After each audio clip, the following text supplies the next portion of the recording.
안녕하세요. 편집팀장 수월입니다. 안녕하세요. 편집자 수미입니다. 네, 오늘은 저희가 좋아하는 영상 콘텐츠에 대해서 소개를 해보려고 합니다. 수님 먼저 소개해 주실 건데요. 어떤 콘텐츠 소개해 주실 거예요?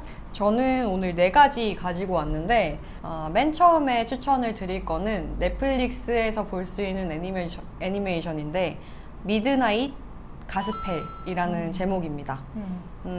이거는 핀과 제이크의 어드벤처 타임이라는 애니메이션 아세요? 아니, 몰라요. 그 애니메이션을 만들었던 제작자들이 만들었던 애니메이션이라고 합니다. 그래서 약간 그림체가 좀 비슷하고 네. 사실 저는 진짜 재밌게 봤는데 시즌 1밖에 아직 안 나왔다고 하더라고요. 그 점이 조금 아쉽지만 아무튼 시즌 1에는 총 8화가 있습니다. 이 미드나잇 가스펠이라는 애니메이션은 그 주인공이 실제 인물을 기반으로 해서 인터뷰를 한 목소리를 가지고 그 위에다가 애니메이션을 입힌 것 같아요. 그래서 여기서 기독교, 불교 이런 종교 얘기도 나오고 미국의 명상 전문가와 인터뷰한 내용도 있습니다. 근데 그 외에도 이제 화를 어떻게 다루느냐 이런 것도 있고 영적인 깨달음은 무엇인가, 죽음은 무엇인가 뭐 이런 주제를 좀 심오하게 다루는 애니메이션이기도 합니다. 우리 그 이너월드 구독자님들이 되게 좋아하실 것 같은 컨텐츠라서 꼭 추천을 하고 싶었습니다. 그 개인적으로 저는 5화가 있어요. 5화는 실존적 두려움? 아마 제목이 그럴 텐데 그게 가장 인상이 깊었어요. 근데 그게 제이슨 루브라는 영성가와의 인터뷰인데 사실 한국에는 뭐 별로 알려진 영성가분은 아닌 것 같아요. 근데 아무튼 애니메이션의 상황이 주인공이 영혼 감옥에 들어가는 상황인데 거기서 죄수들이 엄청 많거든요. 그 감옥에. 그 죄수 중에 한 명이 있는데 죄수마다 그 이렇게 실에 매달려 있는 소울버드라는 게 있어요.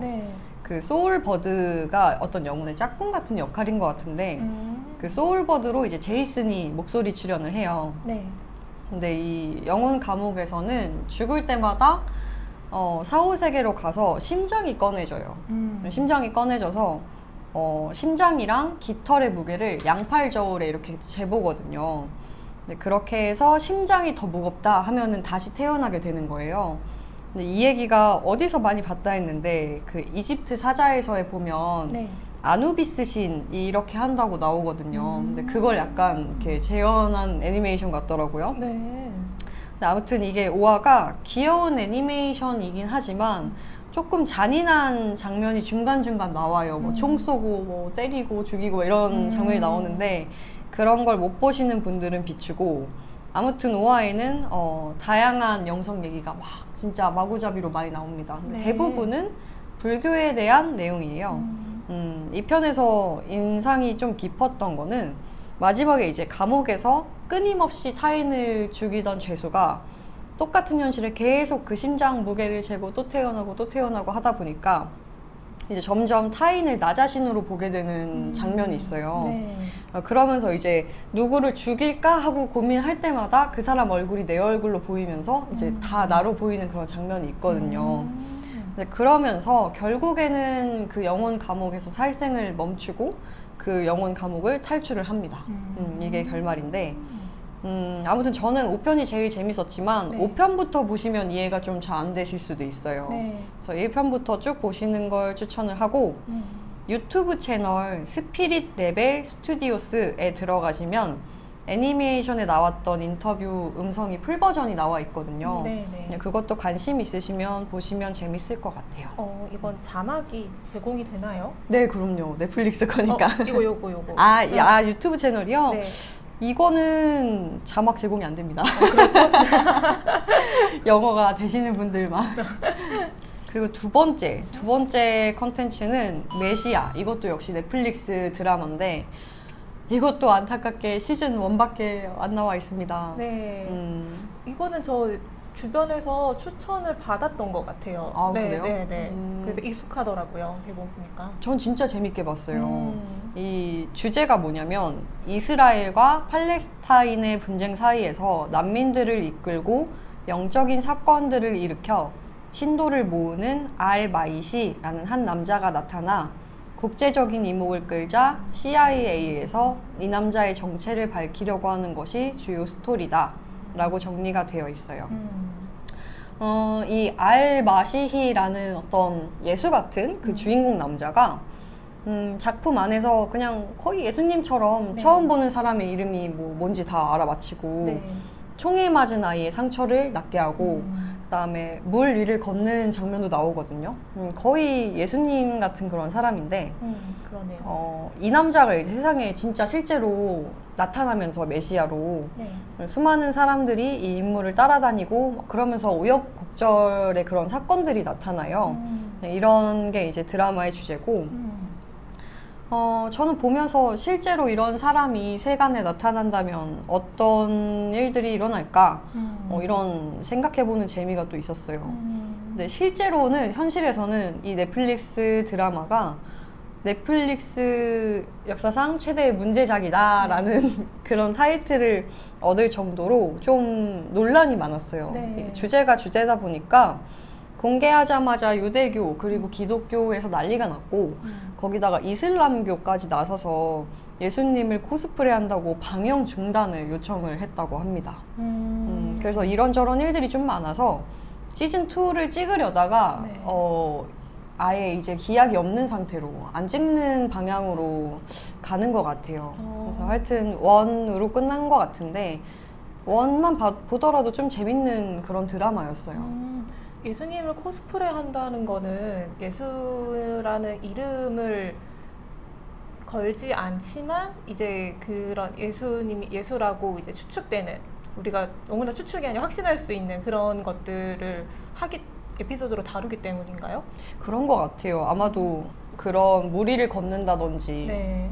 이런 신비한 것들을 이제 많이 기적을 행하고 네. 하는 말도 되게 구루 같은 어떤 성자 같은 말들을 많이 하거든요. 그 주인공이. 네. 그래서 어떻게 보면은 그런 종교가 있는 분들이 봤을 때는 저거는 예수님이랑 완전 똑같은 거 아니야? 라고 느낄 수도 있을 만한 그런 인물인 것 같아요.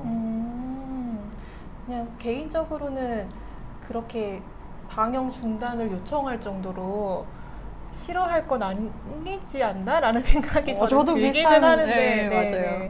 저 사람은 다르긴 하지만 좀 근데 아쉽네요. 뭔가 시즌2를 기다리는 사람들도 되게 많을 텐데 저 진짜 기다렸거든요. 네. 너무 재밌어서.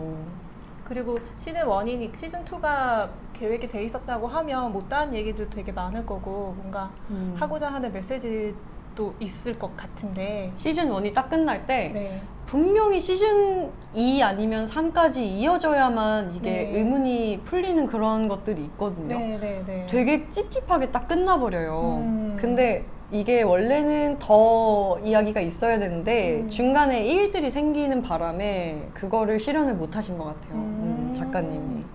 시간이 필요한 일이지 않을까 싶어요. 전 나오면 좋겠습니다. 되게 이 열정적인 애청자를 위해서 기적이 일어나길 기도해 봅시다. 자, 다음은요? 자, 세 번째는 홀리 마운틴이라는 영화입니다. 네. 이거는 아시는 분들은 아실 수도 있는데 좀 유명한 감독 작품이에요. 알레한드로 조도르프스키의 감독의 1975년에 나온 영화입니다.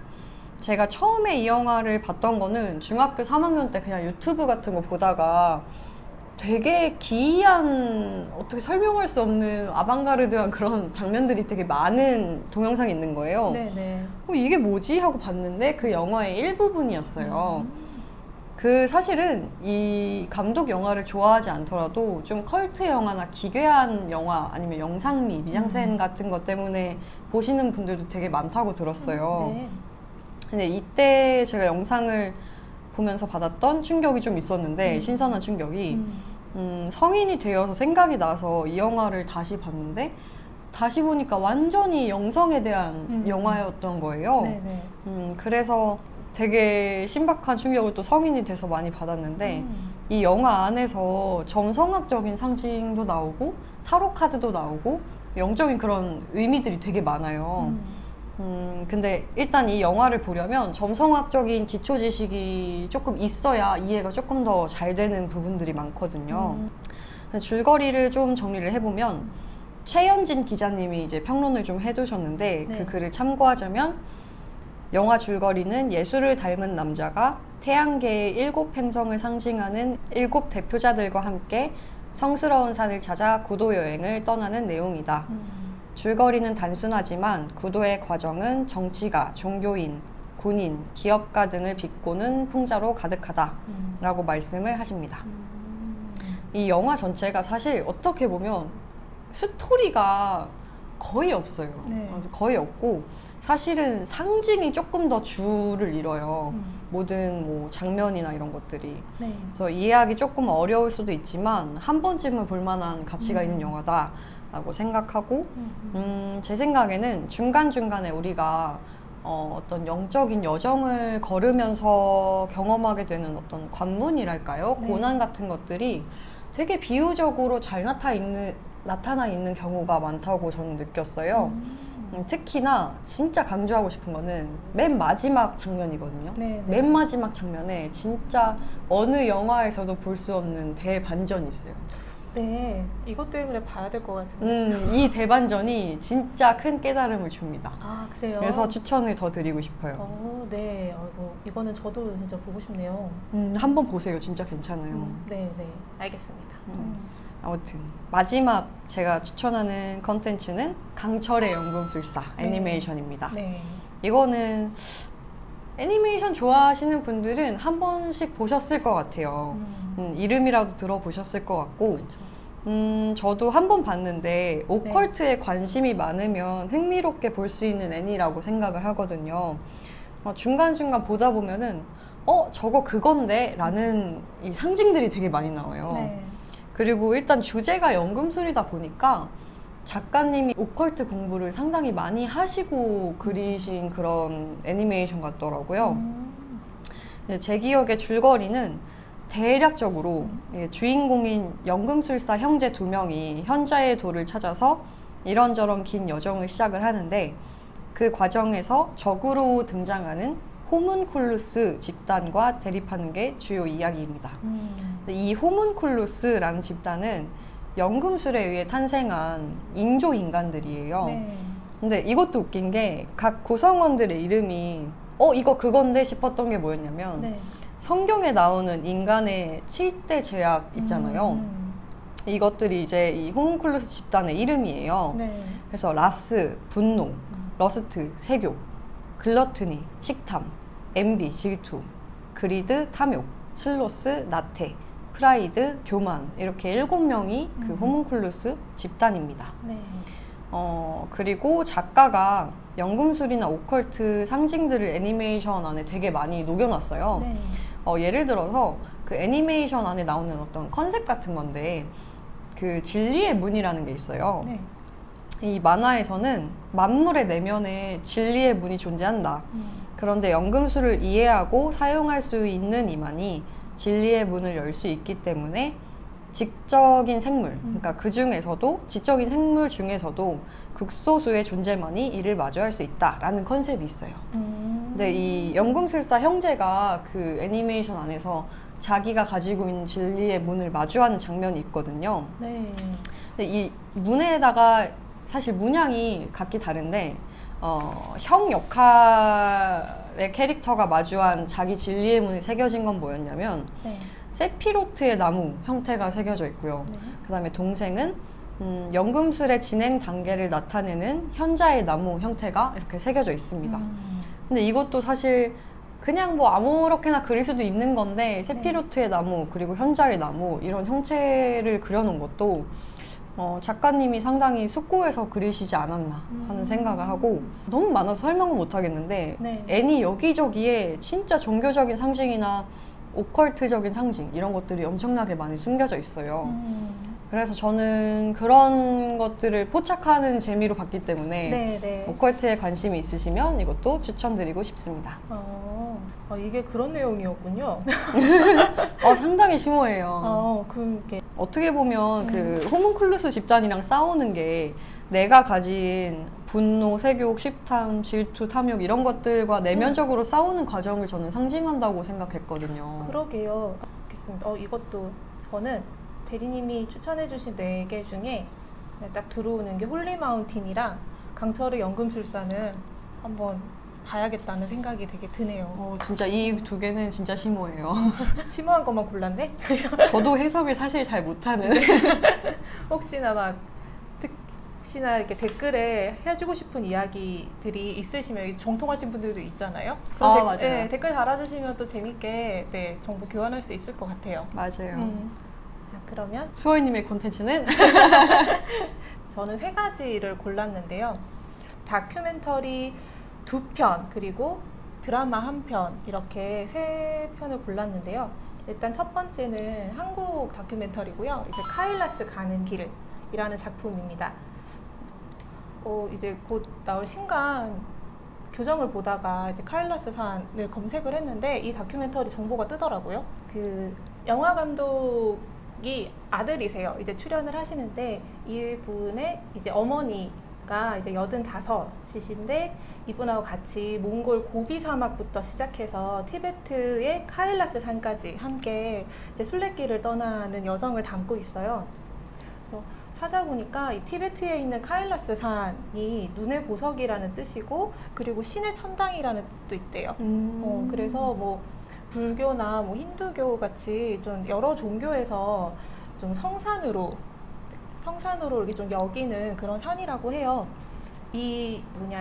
어머니 성함이 이춘숙 님이신데 이분도 이제 아드님이 촬영차 이쪽을 가서 다녀왔다는 얘기를 들었는데 이 이춘숙 님이 이게 불심이 되게 지극하시다고 하세요. 그래서 나도 거기 가보고 싶다 라고 해서 시작된 여행이라고 해요.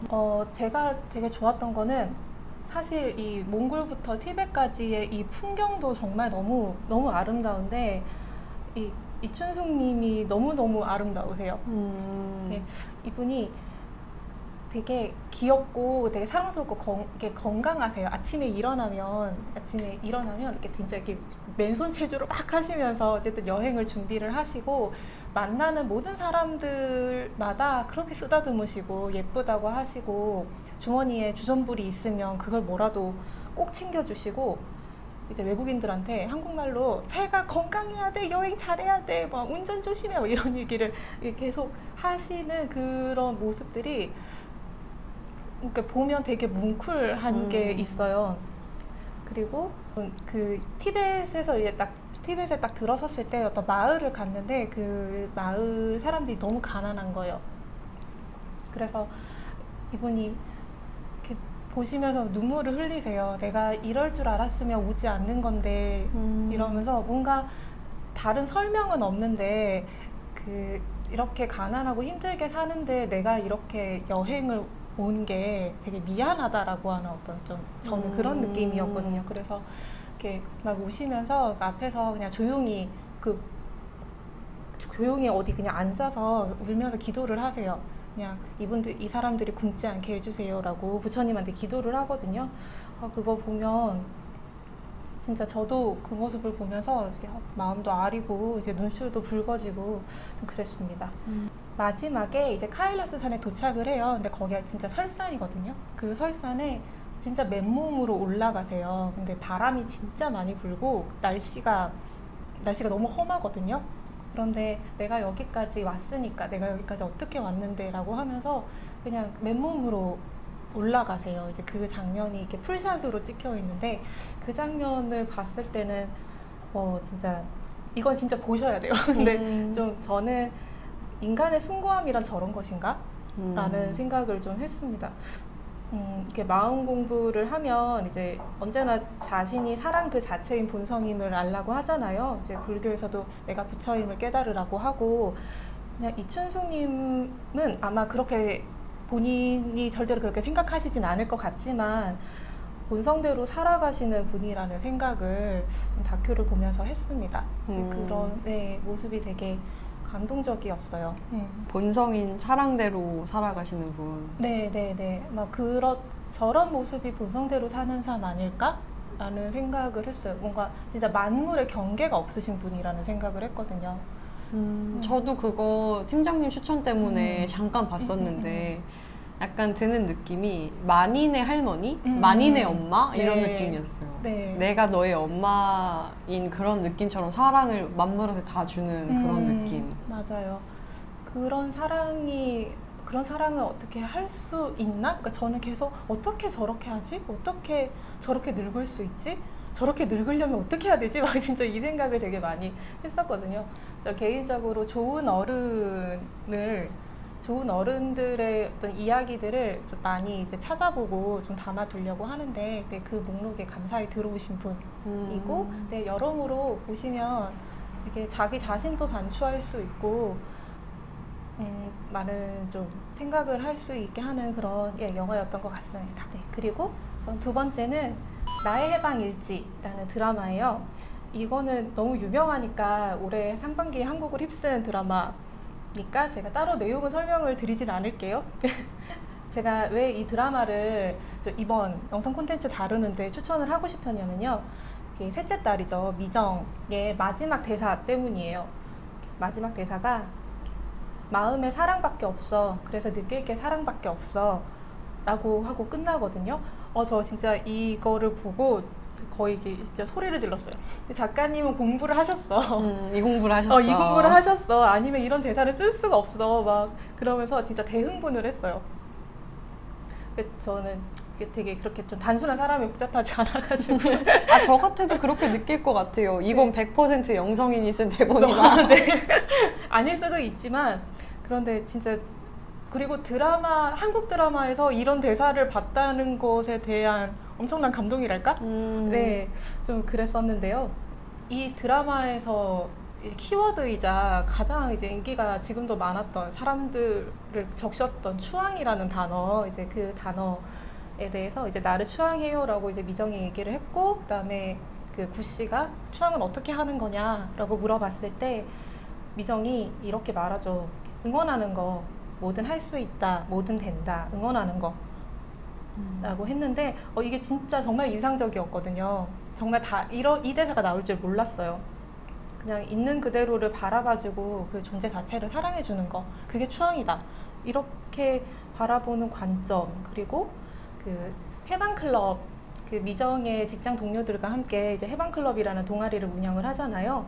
이제 그 해방클럽으로 각자가 이제 스스로의 괴로움을 좀 정직하게 직면하고 그것을 나누면서 그 괴로움이 나한테서 시작된다는 걸 알아가는 거, 이제 그런 모습을 보면서 이제 우리와 참 많이 닮아 있다라는 생각이 들었었고, 이런 공부를 하지 않는 친구들하고도 이제 이 드라마 얘기를 굉장히 많이 했는데, 그 친구들도 되게 이런 이야기 흐름 그러니까 이야기 자체만으로 이제 여기 이 드라마에서 하고자 하는 메시지 자체만으로도 너무 크게 위로를 받고, 자기를 돌아보게 되고 이제 어떻게 살아야겠다라고 생각을 정리하는 걸 보면서 저 괜히 제가 한 것도 아닌데 왜 이렇게 뿌듯한지 좀 그랬었어요. 그래서 결국에는 아까 그 마지막 대사처럼 이제 그렇게 자기의 괴로움을 이렇게 돌아보고 나누면서 그것을 나에게로 시작되면 알아가고, 그걸 알았을 때 결국 그 끝에는 남는 건 사랑밖에 없다는 거를 이제 미정은 알게 된 거잖아요. 그래서 제가 이 공부를 하게 된 이유, 그리고 하고 있는 이유를 좀 다시 되새겨 준 것 같아서 되게 고마웠던 드라마였습니다. 이거 들으면서 생각난 건데, 추앙한다는 거 있잖아요. 네. 제가 며칠 전에 외국 영화를 하나 봤는데, 거기서 남자가 여자를 되게 사랑한다는 듯이 이제 바라보면서 말을 할 때, 네. 당신은 여신이에요, 이렇게 말을 하거든요. 근데 우리나라 문화권에서는 여신이라는 표현을 잘 안 쓰잖아요, 여자한테. 네, 네. 근데 그거가 이제 추앙이랑 뭔가 연결했을 때, 그때 그 남자 배역이 당신은 여신이에요 라고 한 게 나는 당신을 추앙해요 라는 말과 똑같고, 어떻게 보면 그 추앙이라는 의미, 그러니까 응원하고 그냥 있는 그대로 사랑해주고 인정해주고 이런 의미를 외국권에서는 약간 추앙하는 그런 여신이다 이런 의미로 쓰지 않나, 갑자기 그런 생각이 드네요. 진짜 그렇네요. 그러면 이제 제가 추천하는 마지막 콘텐츠입니다. 이거 넷플릭스 시리즈인데요. 타일러 헨리 죽음 너머를 읽다 라는 프로그램이에요. 총 9편으로 구성이 되어 있고요. 네, 시즌 1입니다. 나머지 시즌 2는 뭐 소식이 없는 거 보니 나올지 안 나올지 모르겠어요. 이 시리즈는 이제 미국에서 엄청 유명한 영매 이제 타일러 헨리가 이제 미국 전역을 다니면서 이제 사람들을 만나고 그 죽은 자를 둘러싼 추억이나 이제 비밀 등에 관한 이제 정보를 의뢰인한테 제공을 하면서 사람들을 치유하고 도와주는 내용이에요. 그리고 또 하나의 큰 줄기로는 이제 이 타일러 헨리의 어머니가 너무나 불행한 유년 시절을 겪었는데 여기 이 유년 시절 관련한 비밀이 있었다고 해요. 그래서 이 타일러 헨리가 자신의 능력을 활용해서 그 비밀을 밝혀나가는 얘기도 이제 하나의 큰 줄기로 있기도 합니다. 그래서 타일러 헨리는 이제 죽은 사람의 물건을 매개로 영혼과 접속을 하는데요. 사람들은 이제 타일러 헨리가 전하는 메시지에 이렇게 너무나 놀라워하면서도 굉장히 슬퍼하고 또 안도해요, 한편으로. 그래서 저는 맨날 영매하면 영화에서 맨날 이렇게 수정구슬 앞에 두고 이렇게 하는 그런 영매만 가서 그런지 좀 실제로 영매가 어떻게 작업을 하는지는 처음 봐서 저는 좀 그게 개인적으로 좀 신기했던 것 같아요. 또 영매라고 하면 뭔가 좀 우리 이 세계랑은 좀 동떨어져 있을 것 같고 좀 신비롭고 약간 그런 좀 선입견이 있잖아요. 근데 이 타일러 헨리가 이제 자기의 그냥 일상, 자기 생활, 그리고 그 작업 이후의 자기 모습을 그냥 솔직하게 드러내거든요. 그런 것들도 되게 좋았던 것 같아요. 그냥 어떤 좀 특별한 재능과 능력을 가지고 있지만 그냥 한 명의 사람으로서 그냥 자기의 이 운명을 어떻게 받아들이고 그 운명을 살아가는지 또 좀 볼 수 있어서 저는 그 부분이 되게 좋았던 것 같고, 그리고 전 이 사람이 되게 매력적이었던 게 그 능력을, 자기한테 주어진 이 능력을 사람들한테 도움이 되는 방향으로 쓰고 싶다는 얘기를 계속해요. 이제 그러면서 그 작업이 끝나고 난 다음에 혹은 작업이 계속되면 이 사람한테 신체적, 정신적 데미지가 계속 크게 있거든요. 그래서 많이 아파서 수술을 하기도 하고 이제 그런 장면들이 나오는데 이제 그 사람은 그거를 기꺼이 감내를 해요. 그래서 그런 부분들이 좀 개인적으로는 사람 자체가 참 선하고 멋있다라는 생각을 했었습니다. 뭔가 좀 뭐 영매나 뭐 이런 데 관심이 있으시면 한 번쯤 보셔도 괜찮을 것 같아요. 아무튼 오늘 저희가 준비한 콘텐츠는 여기까지인데 네. 가끔씩 구독자님들이 이제 댓글을 남겨주시는 것 중에 되게 재밌는 흥미로운 댓글이 많아요. 네. 오늘도 왠지 구독자님들이 추천하고 싶은 영성적인 콘텐츠가 어떤 건지 저희도 되게 궁금합니다. 그래서 네네. 댓글로 남겨주시면 정말 감사하겠습니다. 네네, 기대하고 있겠습니다. 네, 그러면 저희가 준비한 콘텐츠는 여기까지고요. 다음에 또 재밌는 콘텐츠로 돌아오도록 하겠습니다. 다음에 만나요. 안녕. 안녕.